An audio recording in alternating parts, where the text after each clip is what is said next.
Julle het laasweek vir my 'n hele paar great braai bykosvoorstelle gegee op Facebook. Ek het 4 van hulle gekies om te maak vir laasweek, so kom ek wys vir julle. Heel eerste Veronica se voorstel van 'n soet broodjie. Julle sal nie glo nie, maar ons kry nie daai lekker ready-made spaardeeg hierso in my valley nie. Maar ons kry wel broodjie premix, so elke keer as ek 'n broodjie moet maak, dan gebruik ek sommer net die premix. Vir hierdie soet broodjie het ek my koekpannetjie lekker geolie, toe gooi ek onderin so 100 ml room, so 'n kwart blikkie kondensmelk. Met die deeg toe rol ek sommer net balletjies like sou en ek pak dit so in die koekpannetjie. Nadat dit toe nou lekker gerys het, toe gooi ek nog so 100 ml room bo-oor, so 2 koppies gerasperde kaas, 'n bietjie oregano, 'n bietjie vleisspeserye en toe ook so 'n bietjie opgechopte red onion. Die ouetjie gerap met tinfoil en gebak in die oond op 200 vir so 30 tot 35 minute. En saam met hierdie was dit lekker lamschoppies. Volgende toe maak ek Jillian se 3-ingredient mieliebrood. Ons meng bymekaar 500 gram self-raising meel, 'n hele blikkie kondensmelk en 'n hele blikkie creamstyle sweet corn. My sweet corn was homemade want ons kry dit nie in die UK supermarkte nie, ons kry dit net by die Suid-Afrikaanse winkels. We look and we don't judge. I tried my best. Toe skep ek die deeg oor sommer in my broodpannetjie en toe bak ek dit eers vir so 30 minute op 180. Uitgehaal, so 'n bietjie kaas oorgesit, 'n bietjie eie, oregano en toe druk ek hom terug in die oond in vir so verdere 10 tot 15 minute. Maar gee hom maar die steektoets om seker te maak hy is reg. Hierdie was so vinnig en maklik. Ek het ook 'n stukkie geproe en hy het so lekker uitgekom, so julle kan dit gerus probeer. En saam met die mieliebroodjie was dit sommer net vleiskebab. Volgende het ons tannie Janie se braai aartappels op die vuur. Ek het hom net so 'n klein bietjie aangepas. Ek het 4 groot aartappels in sulke dun skywe gesny. Ek het nie my aartappel geskil nie. As jy jou aartappel wil skil, jy kan hom skil as jy wil. Toe gooi ek die aartappels in die spa om te stoom vir so 'n halfuurtjie. In my broodpannetjie toe pak ek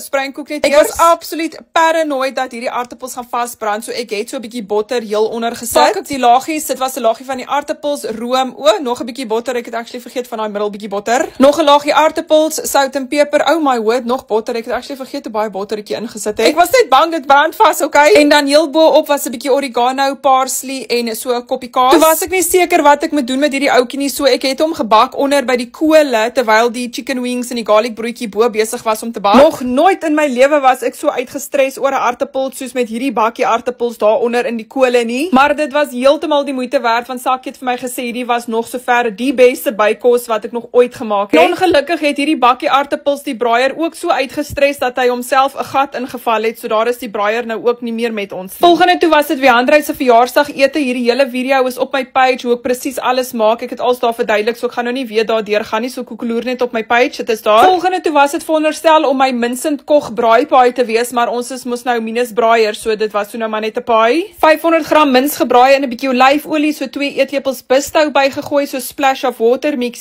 sout en peper na smaak. Dan vir die paai het ek sommer winkelgekoopte puff pastry gebruik. Die onderste laagie deegie het ek eers in die oond gebak vir so 10 minute op 200. As hy oppof, druk hom maar net plat. Smeer hom dan lekker met die Mrs. Bol's chutney, so 'n drizzle of mayonnaise, smeer alles lekker goed gekombine. Skep die mins op, maak dit alles lekker mooi gelyk, so 'n bietjie opgechopte uitjies, 'n bietjie opgechopte tamaties. Toe vind ek 'n verlore stukkie feta kaas in die yskas, toe gooi ek dit ook sommer op en toe ook so 2 koppies gerasperde mozzarella kaas. Bedek dit dan met die ander velletjie puff pastry wat nog rou is, druk die kantjies lekker toe. Dan bak ons hierdie ouetjie in die oond op 200 vir so 20 tot 25 minute. Sny hom op en enjoy. Dan heel laaste het ons Ansie se burger bun met sous voorstel. Ek het hierdie ouetjie ook net so klein bietjie anders te gemaak. 3 burger buns gebotter en hulle lekker gesmeer met hierdie Doritos sour cream and chive sous. Toe lyk dinge vir my net so effens drogerig, toe gooi ek so 150 ml room oor, so 'n bietjie opgechopte rooi uitjie, 'n lekker koppie kaas, sout en peper, oregano en die ouetjie het ek gebak in die airfryer vir so 8 minute op 190. Saam met dit toe maak ek vir die manne chicken pops. Ek het 3 hoenderborsies in klein blokkies gesny. Daai is al die speserye wat ek oorgegooi het. Dit was omtrent so 'n teelepel van elk behalwe vir die garlic. Die garlic was net 'n halwe teelepel en dan ook 'n drizzle of olive oil. Dan so 2 eetlepels self-raising meel. Kombineer alles lekker goed saam. Gooi dit in die airfryer met 'n drizzle of olive oil vir 10 minute op 200. Niemand gaan hierdie droog hoender gesluk kry nie, so kom ons gooi net so 'n bietjie sous oor just to make things better. 60 ml barbecue sauce, 60 ml chutney, nog 'n drizzle of olive oil. Dan airfry ons hulle vir 'n verdere 5 minute op 200. Laat die sous 'n lekker stikkie sous vorm en asseblief maak seker die hoender is gaar before you consume. En dit was dit vir laasweek. Baie dankie vir almal se voorstelle. My manne het dit behoorlik geniet. Ons gesels weer, bye!